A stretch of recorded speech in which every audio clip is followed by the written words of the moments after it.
रोज़े से हमें सब्र का पहलू सिखा दिया। ज़रा देखो उसे किस किस कदर एहसान है किया। खौफ खाती है दुनिया जिस भूख प्यास से, मोमिन के लिए मेरे रब ने उसे इबादत बना दिया। अस्सलामुअलैकुम, welcome to Sharjeel mini blog. कैसे हैं आप लोग? I hope doing well. Ramzan से पहले वॉशिंग मशीन लगाई थी, इसलिए कपड़े बहुत ज़्यादा हो गए थे। इसलिए मैंने सहरी में ही कुछ कपड़े धो के डाल दिए, क्योंकि रोज़े में कपड़े नहीं धोए जाते। सुबह उठी तो सबसे पहले सिलाई करी, क्योंकि लाइट जाने का ख़तरा होता है। और जब सिलाई करते करते कमरे में एक नज़र डाली तो कमरा बुरा हाल हुआ हुआ था। खैर, पहले माँ को बना के दिया नाश्ता, क्योंकि वो आए थे पेपर दे के 11 बजे, तो उनकी फरमाइश थी कि मुझे नाश्ता ही करना है, खाना नहीं खाना है। खैर, उन्हें ये बना के दिया नाश्ता बनाने के बाद कुछ देर मैं बैठी तो टिकटॉक पे काफ़ी जोक्स आ रहे थे शादीशुदा के बारे में, हस्बैंड वाइफ ये वो। उनमें से एक जोक ये भी था कि शादी से पहले अगर आपके हस्बैंड ने ये कहा है कि शादी के बाद हम यहाँ भी जाएंगे घूमने, हम वहाँ भी जाएंगे घूमने, तो यहाँ से वहाँ तक का मतलब ये था कि बेडरूम से किचन में, और वहाँ से यहाँ तक का मतलब ये हुआ कि ड्राइंग रूम से किचन में। बस आपने ज़्यादा सोच लिया, इसमें उनकी क्या गलती है? मगर अगर हम इसको सिर्फ जोक की तरह लें तो अच्छा होगा। मतलब शादीशुदा लाइफ क्या है? जिनकी शादी हो गई है वो तो परेशान ही रहते हैं ज़िंदगी से। तो इसमें मेरी खुद की ओपिनियन ये है, तो ये जो बातें होती हैं ना, एक्चुअल में मजाक में कही जाती हैं। इससे रिलेटेड जो जोक हैं, मतलब शादी से रिलेटेड जो जोक है ना, हस्बैंड वाइफ के चुटकुले, इससे ज़्यादा मज़ा किसी चीज़ में नहीं है। स्पेशली जिस किसी की शादी हो गई है और वो इस तरह के जोक्स ज़्यादा मारता है, उनकी रिलेशनशिप उतनी ही बड़ी है, उतनी ही ज़्यादा मजबूत है। उस रिलेशनशिप में मजाक के लिए स्पेस है।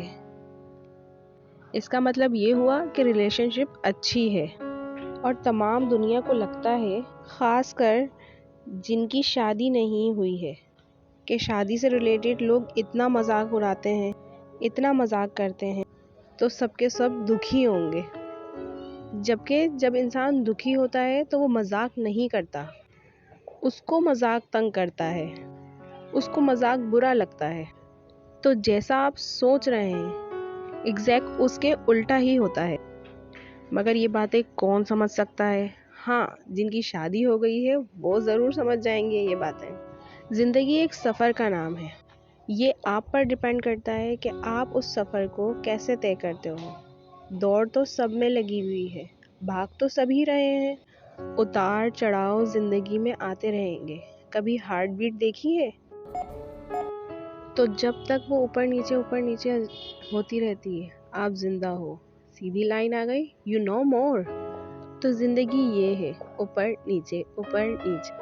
हम दौड़ में भागे चले जा रहे हैं, ना अपने आप को वक्त देते हैं, ना अपनी ज़िंदगी को वक्त देते हैं, ना सांस लेते हैं, ना अपनी फैमिली को टाइम देते हैं। क्यों भाग रहे हैं वो आपको इल्म नहीं है। क्या आपको इस बात का इल्म है कि आप अगले दिन जिंदा हो या ना हो, रात को सोए सुबह उठें या ना उठें? तो प्लीज़ अपने आज में जीना सीखें।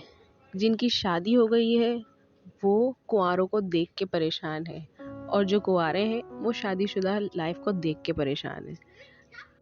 तो यार, जो भी जिस भी फेज से गुजर रहा है उसमें खुश रहो, और उस लम्हे को, उस मोमेंट को मुकम्मल तौर पे जीना सीखो। और हमेशा एक दूसरे को चुटकुले सुनाते रहो, जोक्स करते रहो, खुशियाँ बांटते रहो। लाइफ अच्छी यूं ही कट जाएगी, हंसते हंसते। जैसे कि हंसते हंसते और बातें करते करते हमारी अफ्तारी रेडी हो गई। अच्छा जी, तो ये जो ब्रेड सैंडविच है ये मैंने नहीं बनाए थे, ये मेरी भाभी ट्राई कर रही थी, तो मैंने कहा छोटी सी जो है इसकी भी रिकॉर्डिंग कर लेती हूँ, क्लिप ले लेती हूँ। तो ये सैंडविच बनाए थे भाभी ने, और रोज़ की तरह मेरे छोटे बेटे ने अफ्तारी अरेंज कर दी थी। बहुत काम करता है ये मेरे साथ, अल्हम्दुलिल्लाह। माशाल्लाह से मेरे हस्बैंड और मेरे तीनों बेटे मेरे काम में हाथ बटाते हैं, और मैं अभी से उनकी ये आदत डाल रही हूँ कि वो अपने काम खुद किया करें और दस्तरखान लगाया भी करें, समेटा भी किया करें। लड़कियों को नहीं, लड़कों को भी ये सारे काम आने चाहिए। तो अल्हम्दुलिल्लाह अफ्तारी हो गई थी डन, और अफ्तारी के बाद एक जैसी रूटीन हो गई है। रमज़ानों में बड़ी अच्छी रूटीन है कि तरावी की बिछात बच्चे करने चले जाते हैं और बड़ी खुशी से करते हैं। पहले तो खैर बड़े करते थे ये बिछात, मगर अब बच्चों ने ये ज़िम्मेदारी अपने ऊपर ले ली है। तो अच्छा लगता है कि छोटे छोटे बच्चे ये काम कर रहे होते हैं। अल्हम्दुलिल्लाह अल्हम्दुलिल्लाह 10 तरावियाँ हो गई आज। देखते देखते रमज़ान यूं ही चला जा रहा है। तो वीडियो पसंद आई हो तो लाइक करें, सब्सक्राइब करें। Thank you for watching my channel. दुआओं में एक दूसरे को खूब याद रखें। अल्लाह हाफ़िज़।